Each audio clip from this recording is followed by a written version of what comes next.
નમસ્કાર, આપ જોઈ રહ્યા છો સ્પાર્ક ટુડે ન્યૂઝ. વડોદરા શહેરમાં અખિલ ભારતીય સેવાદળ સંસ્થા દ્વારા શ્રી લાગારામ સ્કૂલની શિક્ષિકાઓ માટે ધ્વજવંદનની સાચી રીત અને તેના નિયમો અંગે વિશેષ માર્ગદર્શન આપવામાં આવ્યું. આ દરમિયાન શિક્ષિકાઓને પ્રેક્ટિકલ રીતે ધ્વજવંદન કરાવીને રાષ્ટ્રીય ધ્વજના સન્માન અને તેની યોગ્ય પ્રક્રિયા વિશે વિસ્તૃત માહિતી આપવામાં આવી.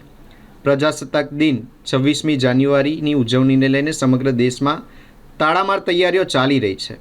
આ દિવસે દેશના રાષ્ટ્રધ્વજ તિરંગાને સલામી આપવામાં આવે છે, પરંતુ રાષ્ટ્રીય ધ્વજનું સન્માન જળવાઈ રહે તે માટે કેટલાક મહત્ત્વના નિયમોનું પાલન કરવું ખૂબ જરૂરી બને છે, જે અંગે મોટાભાગના લોકો હજુ પણ અજાણ છે.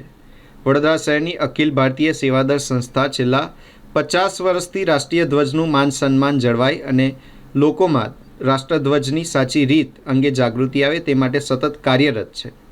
રાષ્ટ્રીય તહેવારો દરમિયાન સંસ્થાના કાર્યકરો દ્વારા ધ્વજવંદન સંબંધિત નિયમોની માહિતી લોકો સુધી પહોંચે તે હેતુસર વિવિધ કાર્યક્રમોનું આયોજન કરવામાં આવે છે.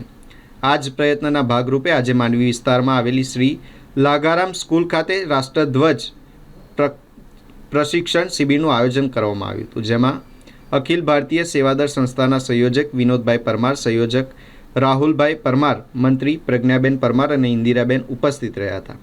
કાર્યક્રમ દરમિયાન શાળાની શિક્ષિકાઓને ધ્વજવંદનની સાચી રીત, ધ્વજ કઈ પરિસ્થિતિમાં હોવો જોઈએ, ધ્વજવંદન સમયે કયો રંગ ઉપર અને કયો રંગ નીચે આવે, ધ્વજની ગળી કેવી રીતે વળાય, તેમજ જો ધ્વજ ઊંધો ફરકે તો શું કરવું, આ તમામ મુદ્દાઓ અંગે વિસ્તૃત માર્ગદર્શન આપવામાં આવ્યું હતું. સાથે સાથે શિક્ષિકાઓ પાસે પ્રેક્ટિકલ રીતે ધ્વજવંદન પણ કરાવવામાં આવ્યું. આ અવસરે શ્રી લાગારામ સ્કૂલના પ્રિન્સિપાલ શીલા પાંડેએ અખિલ ભારતીય સેવાદળ સંસ્થાનો વિશેષ આભાર વ્યક્ત કર્યો હતો.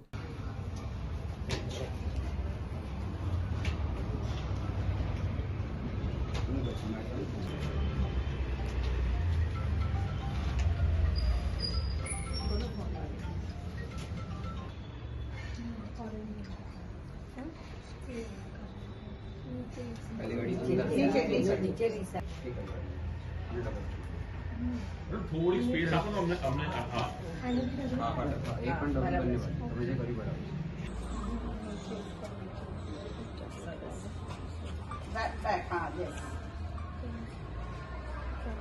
માપ નથી તમારો, જેનો હાથ નાનો મોટો હોય ને એ પ્રમાણે વાળવાનું છે. ત્યાર પછી આપણે જે ગળી વાળવાની છે તે જે બાજુ સામેની સાઈડ જે દોરી બાંધી છે ત્યાંથી નહીં, પણ આ બાજુથી સૌથી પહેલા અંદર આપણા હાથના 4 આંગળ છે એ રીતે ધીરે રહીને દોરી આપણે ખેંચી. આ કેસરી છેડાવાળી દોરી છે અને આ ગ્રીન છેડાવાળી બંને દોરી એક સાથે પકડીને બધી જ દોરી આ રીતે પ્રમુખને આ રીતે દોરી આપશે. જો ઉપર કેસરી કલરનો ધ્વજ ફરક્યો છે પટ્ટા સાથે તો જ એ ઓર્ડર આપશે સલામી આમ દો. કે દરેક વ્યક્તિએ ધ્યાનમાં રાખવાની જરૂર છે અને સાંજે ઉતારતી વખતે પણ એ અંગે બોલવાનું છે. પ્રમુખ શ્રીને અહીંયા લાવશે. સ્કોટ સાવધાન, બધા એક સાથે સાવધાન થશે. એક સાથ વંદે માતરમ ગીત શરૂ. સાવધાન, બધા લોકો સાવધાન થશે. જે ધ્વજ રક્ષક હશે એ લાઈન ચેક કરશે. લાઈન ચેક કર્યા પછી એ છેલ્લી લાઈન પર જઈને સ્પોટ વિશ્રામ કરાવશે. જો તમે ભૂલથી બીજી દોરી ખેંચી દીધી તો પણ તમારો ધ્વજ ઊંધો ફરકી શકે. सब लोग सीख लेना कौशल्या. Yes ma'am. कहाँ हो तुम? ध्यान से सुनना, फॉलो करना है.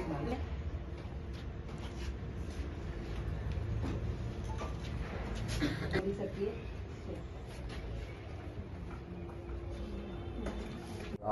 અખિલ ભારતીય સેવાદળ દ્વારા આજ રોજ લાધારામ સ્કૂલમાં અહીંયાના 50 જેવા શિક્ષિકાઓને અમે આ તાલીમ આપી છે. આ તાલીમ અમે છેલ્લા 50 વર્ષથી નિઃશુલ્ક આપી રહ્યા છે. હરેન્દ્રસિંહ દાઈમા, સ્વર્ગીય હરેન્દ્રસિંહ દાઈમા આ તાલીમ આપતા હતા.